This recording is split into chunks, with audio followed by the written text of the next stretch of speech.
Shalom, saudara yang dikasihi Tuhan Yesus Kristus.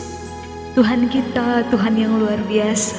Pagi ini saya kembali menyapa umat Tuhan dimanapun saudara berada. Melalui program Bertumbuh dan Berbuah, saya rindu saudara sekalian berpegang teguh pada firman Tuhan, sehingga kita bertumbuh dan menghasilkan buah. Di dalam Kristus selalu ada pengharapan. Dia Tuhan yang selalu menyertai, bahkan tidak lalai menepati janjinya. Sebelum kita mendengarkan sabda kebenaran firman Tuhan, saya mengajak Bapak Ibu Saudara-saudara semua kita bersatu dalam doa. Terpuji-pujilah namamu Tuhan, Bapa yang kekal, Bapa yang kudus, Engkau Raja di atas segala raja.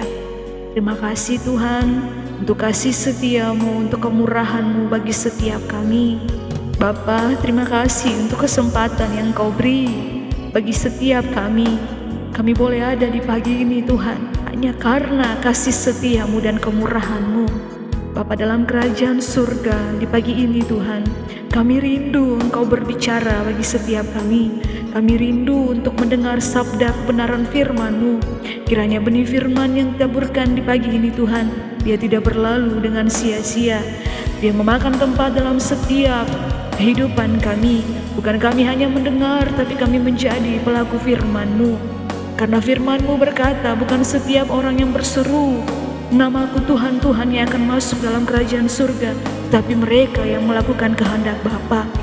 Bapa, urapi setiap kami, layakkan kami Tuhan untuk menjadi alat-Mu, untuk menjadi anak-anak-Mu. Kami percaya Tuhan, Roh-Mu yang kudus bekerja bagi setiap kami. Di dalam nama Tuhan Yesus Allah yang hidup, kami berdoa dan menyerahkan seluruh kehidupan kami ke dalam tangan-Mu. Amin. Ada satu kebenaran firman Tuhan di pagi ini yang saya mau bagikan bagi Bapak Ibu semua. Di dalam Amsal yang kelima, Amsal pasalnya yang kelima ayat 1 sampai dengan 23. Di situ firman Tuhan dengan perikop nasihat mengenai persinahan. Amsal pasal 5 ini berisi tentang peringatan terhadap dosa seksual. Dosa yang paling menjijikan di hadapan Tuhan adalah dosa berzinahan. Berzinahan merupakan ikatan dosa yang paling kuat. Bagi mereka yang terjerat dalam dosa ini, sangat sulit untuk dilepaskan. Raja Lemuel memperoleh nasihat yang baik dari ibunya. Ibunya memintanya untuk tidak memberikan kekuatan kepada perempuan dan jalannya kepada perempuan yang dapat membinasakannya. Di dalam hukum Taurat sejatinya juga ada perintah demikian. Disebutkan bahwa seorang raja yang telah dipilih Allah tidak diperkenankan untuk mempunyai banyak istri, supaya hatinya tidak menyimpang. Sayangnya, dalam realita kehidupan para raja Israel, banyak di antara mereka yang melanggar ketetapan tersebut. Contohnya, mari kita lihat bersama. Salomo adalah salah satu raja yang melanggar perintah.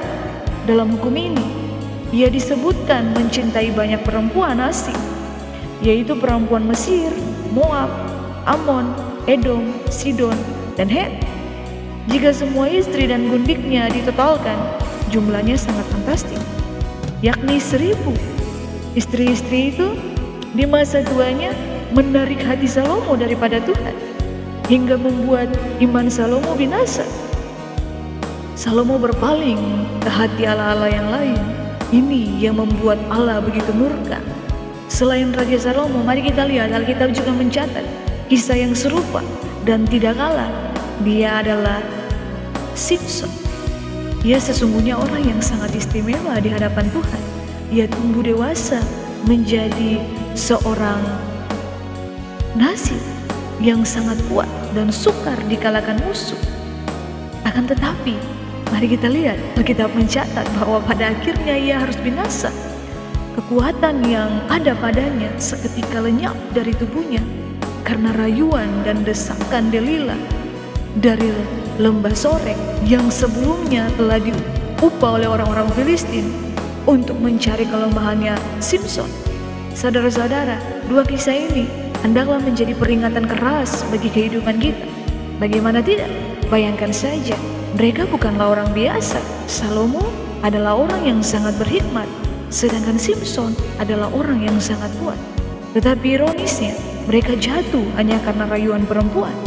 Oleh karena itu dalam Amsal yang kelima, ayat 1-2, memberikan tuntunan kehidupan supaya setiap orang yang mempelajari firman Tuhan ini terhindar dari dosa yang menjijikkan ini. Apa saja yang harus kita lakukan supaya terhindar dari dosa perzinahan? Melalui ayat 1 dan 2 ada beberapa yang harus kita lakukan. Yang pertama, mari kita memperhatikan hikmat. Yang kedua, mengarahkan telinga kepada kepandaian. Yang ketiga, berpegang kepada kebijaksanaan. Yang keempat, memelihara pengetahuan. Ini sangat penting. Kita harus perhatikan mengingat bahaya perzinahan sekarang ini sangat marah, sangat tinggi. Ada beberapa hal yang menjadi bahaya perzinahan, antara lain, poin yang pertama, seseorang dia kehilangan akal sehat. Dia terperangkap dengan janji manis. Dia terperangkap dengan kepahitan hidup. Dia hidup dalam kesesakan. Jiwanya tidak stabil dan bahkan bisa mengakibatkan kematian. Poin yang kedua, menghancurkan harga diri. Hilangnya keremajaan atau kehormatan, mendatangkan sakit penyakit, mendatangkan kegelisahan. Kita lihat dalam ayatnya yang ke-22, orang fasik terperangkap dalam kejahatannya dan terjerat dalam tali dosanya sendiri. Kita lihat jenis kupu-kupu Marpulinia Arion biasanya meletak telurnya di dalam daun. Dalam beberapa hari, telur itu menetas menjadi ulat. Ulat itu kemudian turun ke tanah untuk bertemu semut. Semut dengan senang hati menyerang ulat untuk mempertahankan diri. Ulat mengeluarkan cairan manis dan kelenjar khusus di tubuhnya. Semut menyukai cairan itu sehingga membawa ulat ke sarangnya. Di sana semut memakan cairan manis yang dikeluarkan sang ulat, sementara ulat itu memakan bayi-bayi semut yang ada di sekitarnya. Ulat terus makan semut-semut kecil sampai ia berubah menjadi kupu-kupu dan terbang pergi. Semut-semut itu tidak pernah menyadari bahwa kesukaan mereka akan cairan manis yang keluar dari tubuh sang ulat harus dibayar dengan kematian anak-anak mereka. Sama seperti dosa yang kita lakukan, selalu terasa manis sehingga tanpa kita sadari, dosa telah membunuh banyak kebaikan dalam diri kita. Dosa telah merusak hari esok. Dosa telah menjauhkan kita dari Allah. Sahabat Kristus, dosa juga memikat hati karena rasanya manis dan enak, menyenangkan, punya uang, banyak uang, dan bisa membeli apa saja. Menyenangkan, bisa hidup dalam kemewahan. Menyenangkan, bisa menikmati seks secara bebas. Saudara dapat sangat mudah terjebak pada sisi nikmat dan manisnya dosa untuk dinikmati. Padahal dosa sangat berbahaya. Rasa manis dan kenikmatan dosa mesti dibayar dengan harga yang mahal. Allah tidak berkompromi dengan sikap bentuk dosa dan kesesatan kita. Ia mau mengampuni setiap dosa-dosa umatnya, tapi ia tidak bisa dipermainkan dengan sikap seenaknya manusia untuk berbuat dosa. Sebenarnya setiap kali kita memiliki keinginan untuk melakukan dosa, Roh Allah mengingatkan setiap kita. Roh Allah juga menggerakkan kita pada jalan yang benar. Sikap peka mendengarkan tuntunan Roh Allah akan menyelamatkan kita dari kesesatan dosa. Dengan bantuan Roh Allah, maka setiap orang punya kekuatan untuk melawan keinginan dosa. Seseorang bisa terlepas dari terjerat manisnya dosa ketika menjadi orang yang benar, dekat dengan Tuhan, punya hubungan yang intim dengan Tuhan. Tidak ada yang tersembunyi di hadapan Tuhan, saudara-saudara kasih. Segala jalan orang yang terbuka di depan mata Tuhan. Mari kita benar-benar menjaga hidup kita agar kita berkenan di hadapan Tuhan. Mulai dari mana saudara-saudara? Mulai dari hati, karena firman Tuhan berkata, jagalah hatimu dari segala kewaspadaan, karena dari situlah terpancar kehidupan. Dengan menuruti kehendak Allah, kita boleh percaya bahwa Tuhan pada saat yang tepat akan membuktikan bahwa Ia senantiasa menilik hidup kita dengan kasih setianya. Saya tutup dengan ini. Semoga ini dapat memberkati saudara-saudara semua. Jagalah tubuh kita, karena tubuh kita adalah bait Allah, kepunyaan Allah. Hidup kita adalah penyembahan, hidup kita adalah bait sucinya. Mari persembahkan hidup kita seutuhnya, hidup dalam perkenanan Tuhan dengan menjaga kekudusan hidup. Karena tanpa kekudusan tak seorang pun dapat berkenan di hadapan Allah. Saya berharap dan berdoa untuk saudara-saudara sekalian untuk tetap menjaga kekudusan di mana saudara berada dan tetap jadi terang dimanapun kita sebagai anak-anak Tuhan, untuk menempatkan diri kita dalam pergaulan manapun kita menjadi terang dan kita menjadi dampak untuk orang-orang dapat mengenal Kristus. Mari saudara-saudara semua, saya menghimbau dan mengajak saudara-saudara untuk benar-benar mencari perkenanan Tuhan, mencari dan mencari. Hanya Dia juru selamat kita. Tidak ada keselamatan di luar Dia.